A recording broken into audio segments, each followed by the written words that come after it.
No, you can say it. Hi, everyone. It's actually a snowy day here in Western Massachusetts. I would like to dedicate this workshop, this webinar today, to my daughter, Kate, who is a nurse manager at a major hospital here in Western Mass and is on the front lines with so many people everywhere who are caring for our loved ones at this time.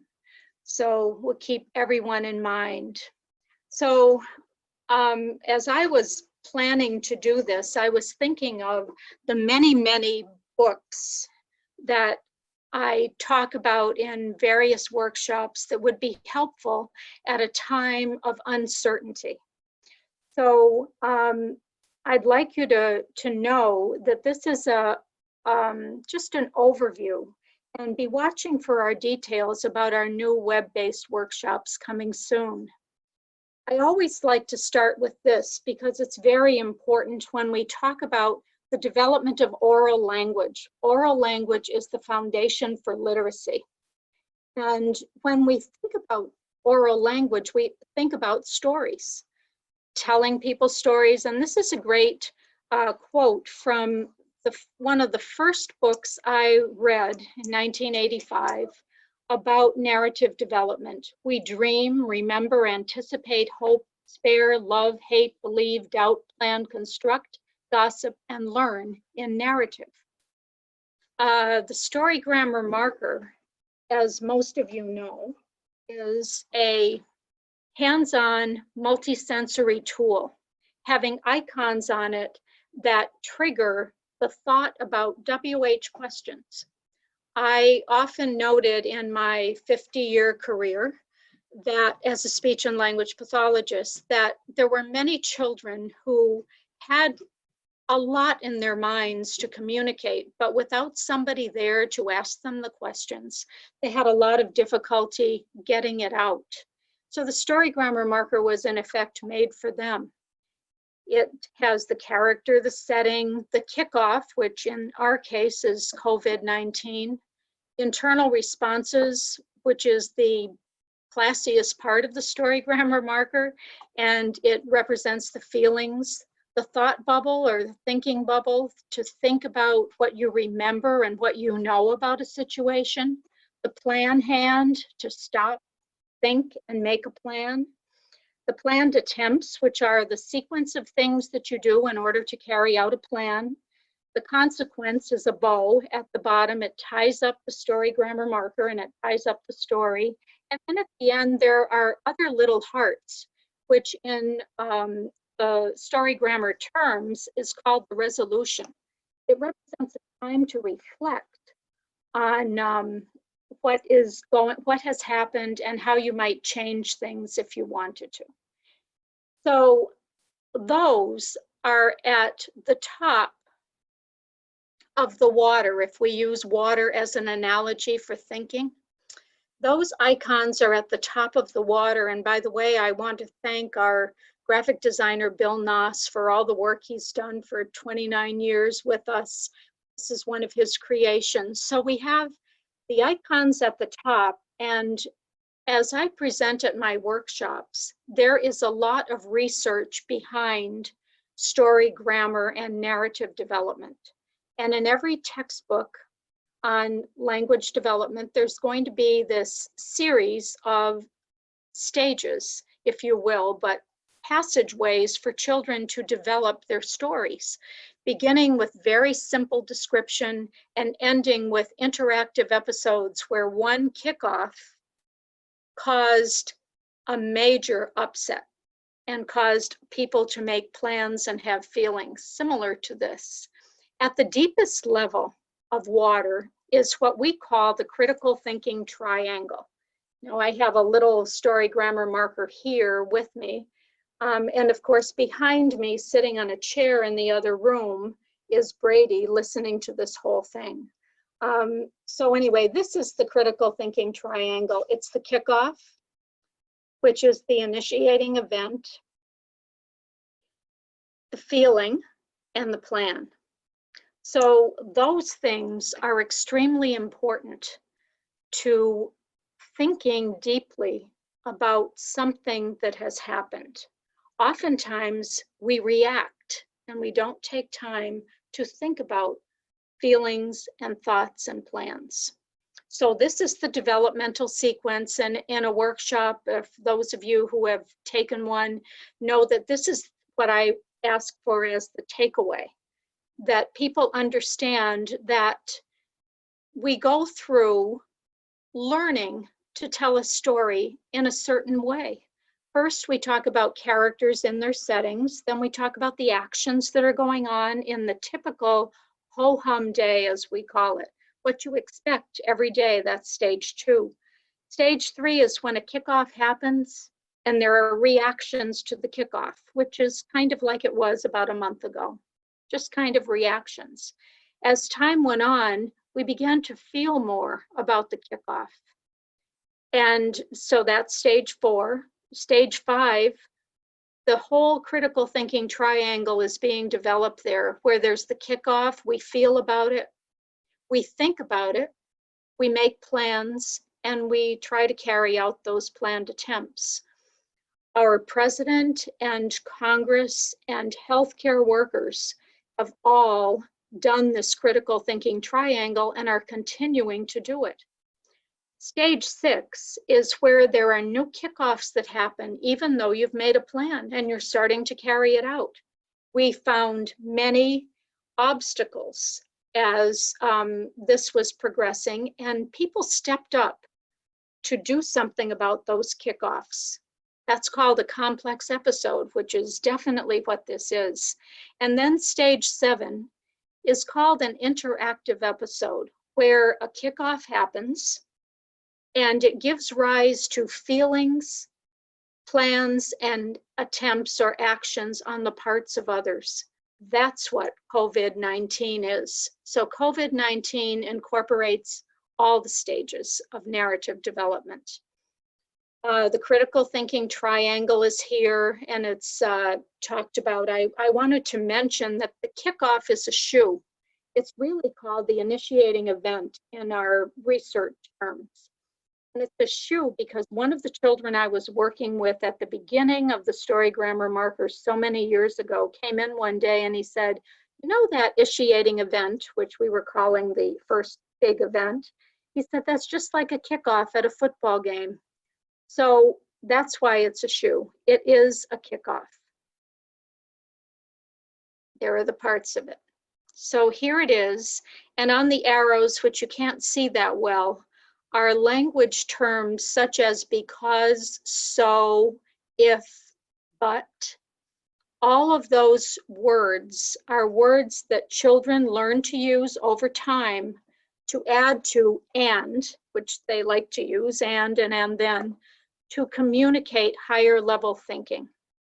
So that's our job as workers with narrative development and the story grammar marker. So you'll see that there's a trouble, there are feelings, there are thought processes that go on, and there are plans and decisions that are made, all involving those words. When we're thinking of this as an academic tool, we think of it as character motivation, perspective taking, problem solving, critical thinking. And I wanted to show this diagram because it just shows the elements of oral language, which are the bottom of this diagram, and how they are the foundation for literacy. The better you are at your vocabulary, at your sentence structure, and your ability to organize your thoughts, the better you're going to be when you have to read and write. So those are the building blocks of oral language, and without discourse, which we're talking about today, there's not a great connection. These are the text structures. We're talking about narrative development today. And in COVID-19, this was from an EAP setting where we got normal responses of people. They're in shock, they're confused, they're anxious, fearful, anger, denial, depression. They're feeling all of these feelings because of this. So the setting as we know it has changed drastically. The setting is no more ho-hum. And we notice these things, and so do children notice these things. They're noticing our demeanor. They're reacting to our tone of voice, our language that we're using. They're hearing our conversations, and they're really even listening to the ominous music behind the headline COVID-19 as it appears on TV. So this has given way to experts urging calm. And the story is the jumping off point for almost every language and literacy task. So if we could take time to help children understand and tell stories, we'd be doing a great service to them. Oral language development is more important than ever. Homework, packet assignments, family discussions, interpersonal interactions. And all the books that I've chosen for this today and that are beautifully depicted in your handout are vital to doing these things. Yes, and you are getting the handout at the end. It's about 9 pages. So don't worry about it. Sheila's telling me to tell you not to worry. As professionals in the field of communication disorders, which a lot of us are, and education, we're aware of our students' competencies, those students who are at home with family, and we're concerned about the continued provision of services. Jerome Bruner referred to narrative thinking as the capacity to read others' minds and make accurate inferences about motives and intentions. And that's what we hope to do with these books. Narrative thinking is the process we use to understand and interpret not only academics, but the social life around us. So we can't just consider the actions, we have to consider the thoughts, the feelings, and the plans. Students need to consider more than the action of a story. They need to be aware of feelings, mental states, and plans. They need to become aware that characters in a story or in life do not always think like they do. They have to know that even though another person may feel generally the same as they do, there are degrees of feelings. They have to begin to take perspectives of characters and other humans, not simply oneself or the main character. So they have to notice the pragmatics of others. That means how people act socially, their body language, their tone of voice, and their space. So for more ideas on all the things that I'm going to talk about with the books today, I'd like you to visit our website, mindwingconcepts.com, and there you will find free lessons, many, due to the ongoing work of Sheila Zagula, who has written innumerable classroom tested lessons, as well as Tech Tuesday blog postings by Sean Sweeney, who has been with us a long time, helping us out applying this to technology.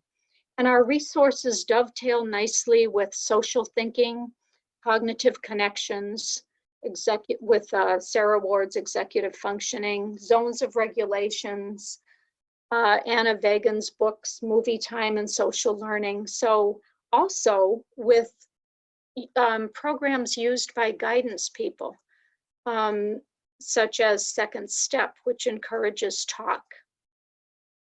So I've been doing some mini lessons this week. I've done 4 of them, and we've had such a fun time doing them. We need to help children and help them take perspectives of themselves during this time. So I wanted to just start with the value of personal narratives. I wanted to just mention my mother-in-law, Rita Morrow, who's now 99 years old. She always told stories. There were hurricanes, floods, wars, and stories about her father-in-law's dairy farm in Adams, which is near Watertown, New York. Such as when his barn blew down in a hurricane and he rebuilt it by himself, hoisting up the rafters with the help of his horses and his wife. Another favorite was when his horse, Jerry, got stuck in several feet of snow after escaping from the barn. Her most noted stories were of her father's dedication to his family during the Depression and all the effects economically and personally that time period brought. She was resilient, and her stories of struggle and success do and will live in the memories of all she touched. So stories, personal narrative stories that you may have will help your children overcome obstacles personally and as a country. So we thank Meme. Also, I wanted to mention another personal narrative given to me by my granddaughter, Lauren, who is now a senior in high school. Some of you may be saying, oh my goodness, we had her in our videos from age 2. She's going into nursing, following her mother's footsteps. But several years ago, there was a tornado here in Western Mass extending 37 miles across the state, and their house was in the middle of it. So this was the outcome, and these were pictures, these were newspaper articles, which are expository text or information talking about it. But her personal narrative that she wrote about it, I thought was wonderful. She decorated the title with feeling faces, if you notice, of sad and scared. And then she talked about the situation and what led up to it. She was sitting, finishing her homework, and her dad and her dog were with her. They were watching TV. And I thought, oh, she's watching TV as she's doing her homework. That's okay. And anyway, they looked outside, and all of a sudden they saw the tornado. So for workshops purposes, I used our stamps and stamped out her story. She had feelings in there. She had reactions to the feelings. She had kickoffs in it. And at the end of it, I said to her, would you like to talk about how your feelings changed during this time? And she said, sure. So we did this little vignette here. June 1st, 2011 is when it happened. And this is something you could do with your students, with your children at home. What was the kickoff and how did you feel at first? Well, she was at home after school and she felt fine. Then there was a warning on TV. Her feelings changed to be scared. She was in the basement in the bathtub. What was happening there? She was super scared as she talked about it. Seeing the debris, she couldn't even cry. Seeing her school, which the roof blew off, she was devastated. How are we going to rebuild this when the ceiling fell? When everyone came to help and all the neighbors and relatives, she was very thankful. And now that it's over, she was feeling wonderful. So it was her idea to have it in the shape of a tornado. But the kickoffs and feelings are very important to connect to each other in personal narratives. There was a happy ending. And there she is now with her senior picture and her acceptance college. So personal narratives are huge, and any stories you have that you can share will be memories for students to call upon. Anyway, we have in the past 4 days, I've covered a few books. One of them is Bear Feels Scared, about a setting that changed as the bear went into the forest. And as he was in the forest, he got lost and a storm came up. So when he was in his lair, which is, this is on our website as a lesson. It's a star and it talks about the setting or the lair, what was in the lair, which was very calming. But when he went into the woods and the storm started, he had other things that he was observing. It was windy, it was wet, it was dark, it was rainy.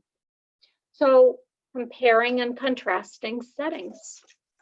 He also felt in the lair when he was at in the lair with all his friends, he was very happy. He was feeling safe, he was feeling content, and he was feeling loved. But when he got lost and thought there was no one around, he was scared. He was alone and he was worried. But what did his friends do? His friends had empathy. They realized he was gone for too long and they went out to find him. So we're looking at a setting, comparing and contrasting settings, and thinking about the kickoffs that occur. Llama, Llama, Mad at Mama by Ann Dewdney is a major book about feelings. And in your handout, it is outlined like this, because I recommend analyzing the book prior to using it so that you can see the language that's in it. You can see the elements of story grammar that you might want to focus on with that particular book. So Mama and Llama are at Shop-A-Rama, where many of us have been trying to stock up on things. There are illustrations of lines and stock dials. So it's a setting where you can talk about what you see there, what you feel there, what you taste there. So using the 5 senses. And as we look throughout Llama, Llama, we can see the cart, the knees of people, the feet of people as he sees them in long lines. We can see the food, we can see the clothing, we can think about tasting cheese puffs, we can smell the perfume and flowers, we can think about that. We can touch because he's trying on clothes and some clothes are itchy, and we can hear yucky music, as he calls it. So ask the students to use the star sheet from our manuals, but we are including stars and hearts for you to use at the end of your handout. There will be a star map and heart map. So the kickoff elaboration, if we went into this, the kickoff starts where Llama Llama is playing at home and Mama wants him to go shopping with her. That's the first kickoff. Then when he gets there, he begins to whine because he's waiting in long lines. The whining turns into more intense reactions over the next few pages, beginning with indifference and boredom, and then getting into despair on his part, where he throws everything out of the shopping cart, including the toilet paper. So Mama notices the reaction though, and she treats it as a kickoff for her, which is very important to think about as we're thinking about reading these books to children, to point out that Mama saw that and she had a feeling. She was viewing the entire situation and her face showed her emotions. Then she noted, after making a plan, that shopping was boring for her too. So she's trying to take his perspective. And as we could think about the things that are happening in our homes, how things may be a problem for the children, but also an added problem for the mom or dad or grandma or whoever is there to think about. So I just thought you would like to see how I analyzed a story for using it for therapy, but really for anybody who's reading a book and what they might want to go through. So he finally ended up with an ice cream treat, and there was a resolution of all is well that ends well. So during uncertain times, there's a need to point out that many things happen and usually things turn out for the best.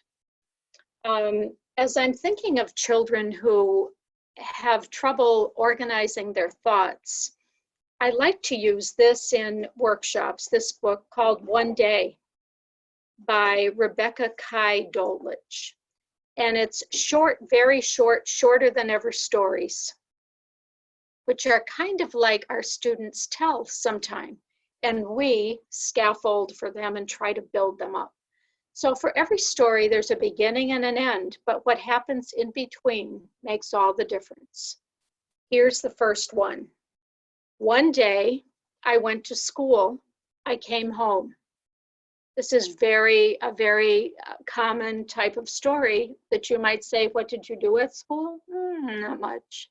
Things like that.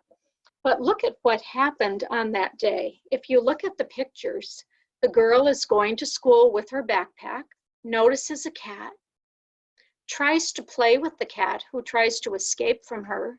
And after spending all that time, she's late for school. There's someone waiting for her with body language that shows that he is not too happy. Because she's at school without her backpack, she's not prepared. This is another kickoff. She's not prepared for the science experiment and everything goes all over the wall. She comes home from school feeling very sad because of things that happened. Now it's at this point that I'm noticing that somebody must have recognized that she was feeling sad. And maybe they gave her some money to get an ice cream cone. She got the ice cream cone, so that was a kickoff. She got the ice cream cone. The ice cream fell out of the cone, which was another minor kickoff. And then when she got to the end, the dog helped her eat the ice cream cone. So we have several kickoffs to talk about within the day, but they may be left out.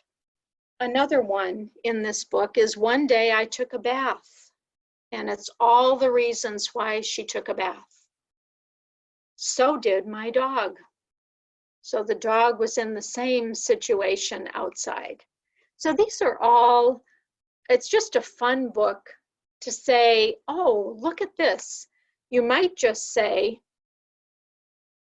I went to school and I came home, but look at everything that happened. What happens on a school day when you go? Can you think of anything?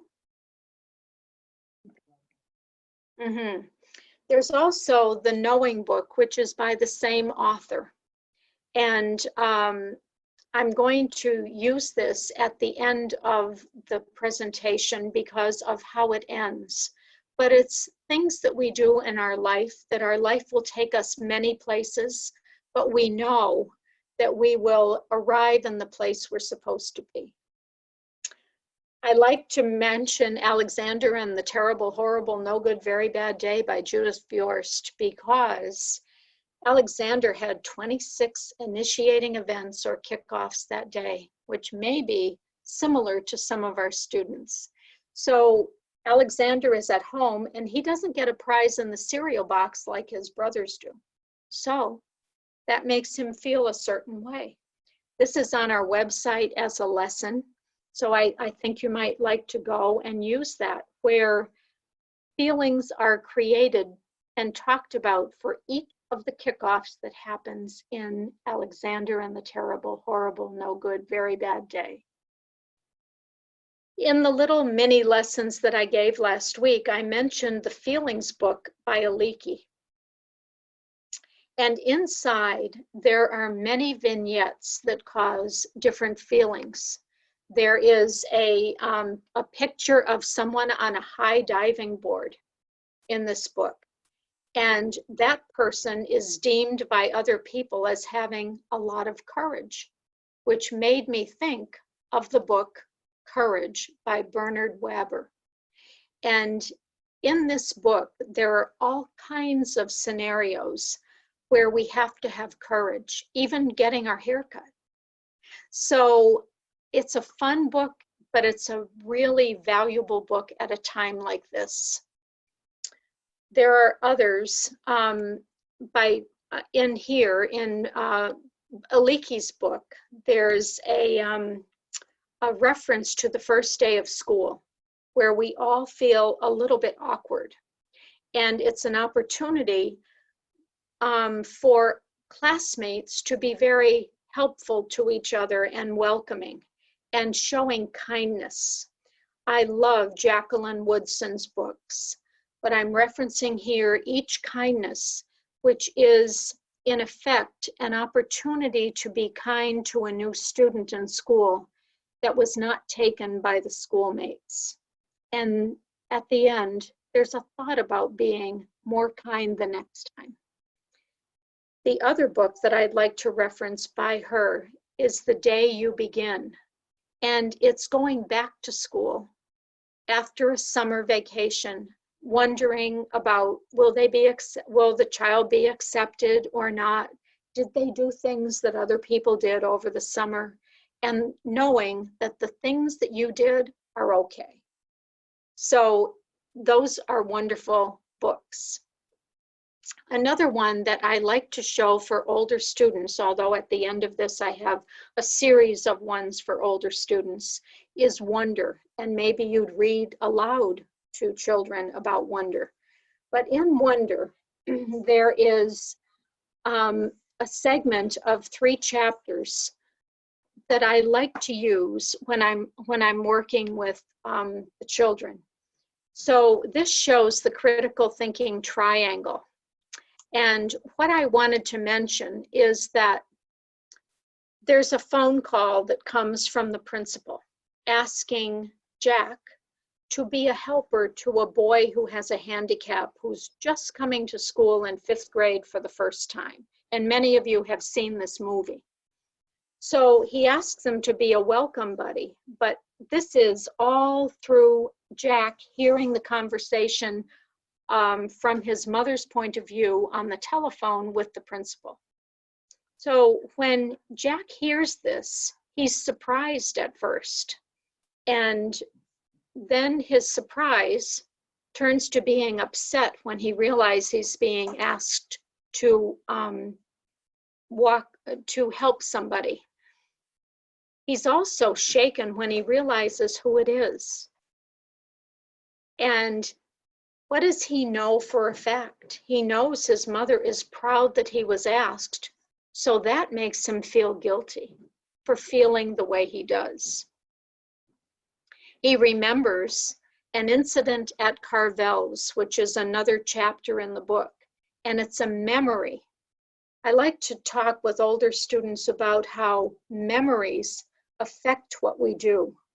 So he remembers Augie, who's a boy with the handicap, and the incident at Carvel's many years ago. And in that sense, he feels scared. He feels repulsed at the things that he did when he was there because he kind of ran away from the boy. And he's shocked about it.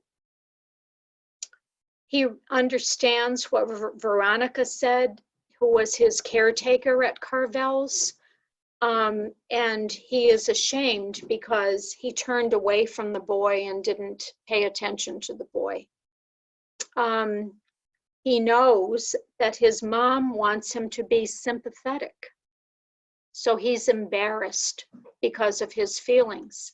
He's also nervous because that he is wanting to do a good thing.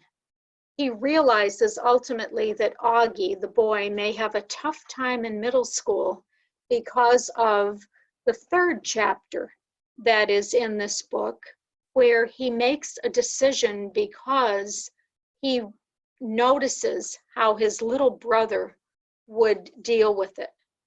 And he realizes that he should be empathetic because Augie may have a tough time in middle school.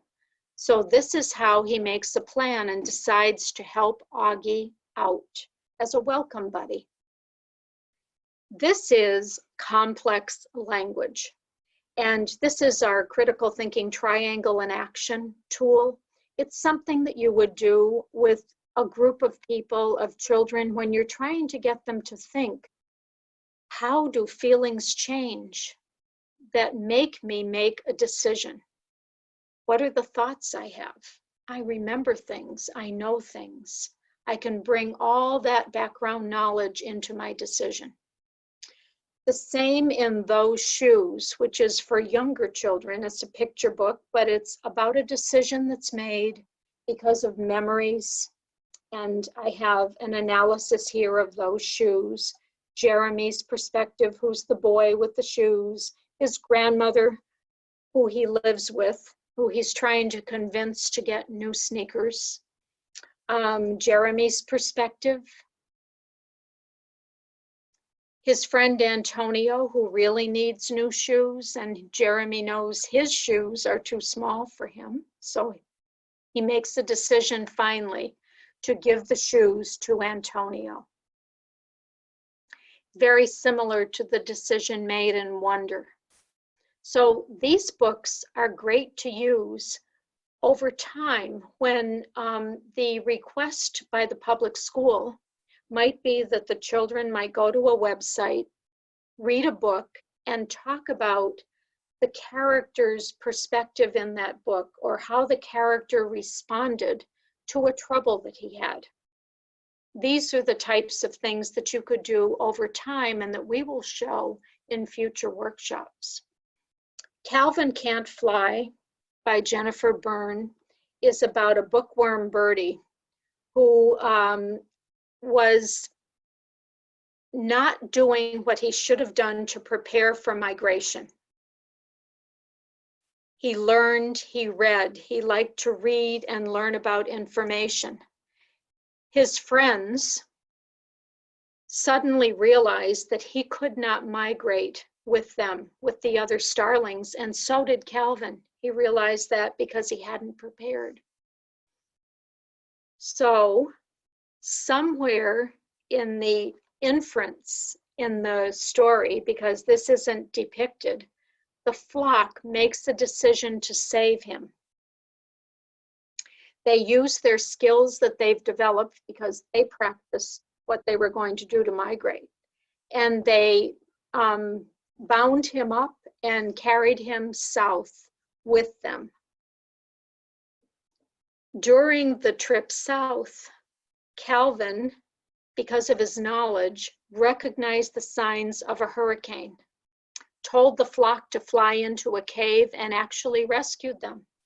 So this is very important now in this crisis, because there are people who know what to do in a crisis, who we can just help out in many, many ways.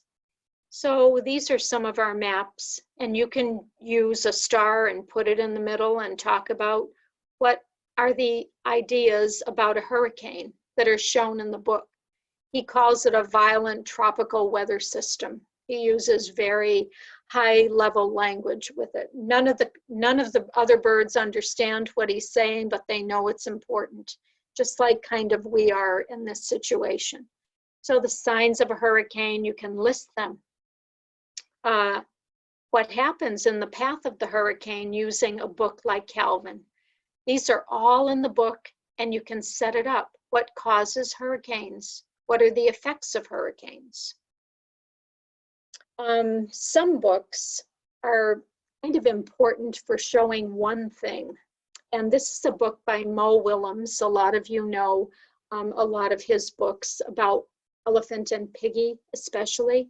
And in this one, this is a book about Gerald the elephant and Piggy, who are going to play outside in a play date. And I noted this in our little mini vignettes during the week this week, because it's about the rain that spoils their play date. So it spoils their ho-hum day. And it starts with one drop where they don't even pay attention to it. And then it gets harder and harder and harder as it goes along. So soon it's a deluge of rain. That's kind of like the kickoff of the COVID-19. At first it was a drop. Then it became more evident and more evident and more evident, and kind of changed the whole thing that we were going to do. Of course, at the end and during it, Gerald, who's looking puzzled here, Gerald uses his ear to shield Piggy from the rain. Gerald sees Piggy's problem and tries to help him out. Mm-hmm. Lessons every day. We have a link on our Facebook page. Yes, we have a link on our Facebook page to Mo Willems' lessons, doodling lessons that he's doing every day at noontime. So anyway, it's important to show how a kickoff can happen over time, and it isn't just an instant thing. This is it at its worst. There are stories, two of them I wanted to mention, especially that have kickoffs that happen when least expected. They're a different kind. In Shortcut by Donald Cruz, the kickoff is something that occurred while the kids were taking a shortcut home that they were questioning taking anyway. They didn't know the schedule for freight trains, but they knew the schedule for passenger trains. So anyway, a freight train comes by and they almost have a great problem with it. So this is kind of it. Analyzed, it's a scary story. The situation is dangerous. They talk about nighttime approaching, difficult terrain, walking on railroad tracks with not much space on either side. So the setting is that they were walking home. The kickoff is the setting tells them it's getting late and they're concerned. They should have taken the road maybe. Their plan is to take a shortcut along the railroad tracks. They played together, they laughed, they thought it was wonderful when all of a sudden they heard the train. They thought, what if we get hit by the train? The plan was to be safe. So they ran, they got off the tracks. They walked home in silence. We assumed they're thinking about it. So this is a great one to use for thoughts, for feelings, for plans. The second one is Blackout by John Rocco. It makes me think of the 1960s blackout in New England. Anyway, it's just about a time when a whole city had a kickoff happen to it. And people reacted in a tenement, an apartment building. They each reacted in their own apartment, but then as things went on, they came together at the end and celebrated the outcome. So I like to mention those books because they are something that we can take as a lesson and say there was a freight train that happened, there was a blackout that happened. This book was sent to me by a speech and language pathologist in Massachusetts. Her neighbor, Margaret Muirhead, is the person who wrote the book. It's Mabel, one and only. And Mabel, because of the busyness of the people that she usually talks to during the day, since she's the youngest child on the block, she usually goes and talks to other adults. They're all busy on this day. And Mabel is a little bit bored, but she uses her creativity to think of something to do by herself. This may be a very good model for us to use. The kickoff is boredom. What might you do? Mabel creates a box and sits in it. Doghouse by Jan Thomas. Oh yes, just a few minutes over. Doghouse by Jan Thomas. This is a fun book, a very fun book to use about kickoffs that happen and characters who are mortified by the kickoff. What might they do to help things along? And in this book, a ball gets kicked into a doghouse. People are afraid to go into the doghouse because they're afraid they won't come out. And the other one is my toothbrush is missing. Clues are given about what the toothbrush looks like. So it's great for describing things. And we could describe other things. One other book that I didn't mention here is the important book by Margaret Wise Brown, where she describes things and kids can take an object and make a list of descriptive words. So that's the vocabulary level. This is a mystery. What happened to his toothbrush? And wait until you see what did happen to the toothbrush.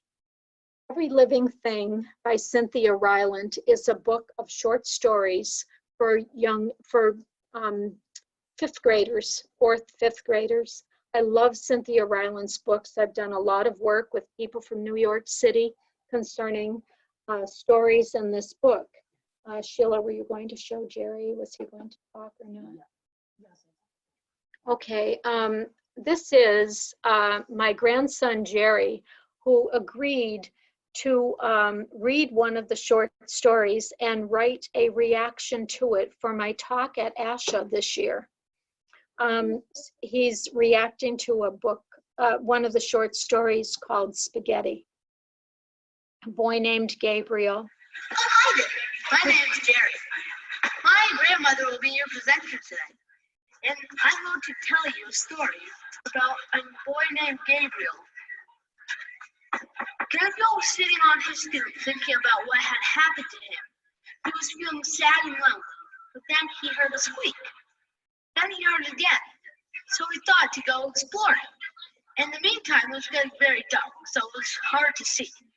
All of a sudden, he saw a kitten. When he picked up the kitten, it began to meow, louder and louder and louder. Then Gabriel thinks he'd take the kitten back to his apartment to take care of it. Finally, Gabriel feels ecstatic to have a friend. Author's purpose. The author's purpose was to inform us about a boy named Gabriel and how he finds a friend after feeling sad and lonely. Till next time. I thank Jerry very much for doing that. So it was about, one of the things that people are suggesting is that older children read a short story or look at one of these picture books and react to it in a different way. Picture books are never wasted on anyone. So Jerry was talking about the author's purpose because that was one of the things that he focuses on, and he gave a little synopsis of the book. He clearly understood the story and he was able to use it. He identified and wrote about the trouble. He talked about the feelings. He used cohesive devices like but, so, in the meantime, all of a sudden, when, then, and finally, to communicate the sentences. I like to use, of course, Jacqueline Woodson's picture books, but she also has a book of verse entitled Brown Girl Dreaming. And some of the content of her picture books are mentioned in the verse in this particular book. The readings are simple. The content is very, very wonderful. The Red Pencil is another book in verse I'm talking about for older students. This girl receives a red pencil from a rescue worker, and it's situated in Africa, in Darfur, and she wants to be educated. So it's a wonderful book of verse, but each one of the pages, each one of the chapters is an episode. The One and Only Ivan has long been a favorite of mine. The text isn't hard, but the message is wonderful. Esperanza Rising. Esperanza means hope. Need I say more? All of the trials and tribulations that Esperanza goes through. Of course, this is a novel, but you can take any chapters from it and read it. So this is a little bit about Esperanza's kickoff, her father's murder, despair and sadness in Mexico. It's at the time of the Mexican Revolution. And she really doesn't have a plan. She relies on others in her family to assist her. That's what happens a lot of times. We have a kickoff right now. We really have no plan. We have to wait and see what we may do. So in Massachusetts here in Springfield, Mass, where my office is, it's on the grounds of the first armory of the Revolutionary War, and it's now a community college. But my office is right near Dr. Seuss's Mulberry Street. To think that I saw it on Mulberry Street, and it's right near the Dr. Seuss National Museum. But Horton Hatches the Egg is the book that there's my picture. Right on Mulberry Street with that book in my hand. And to think that I saw it on Mulberry Street, but I was talking about Horton Hatches the Egg. Horton was dependable. He did what he had to do despite many, many obstacles. The illustrations and the poetry add to the great message for all of us, particularly in this uncertain time.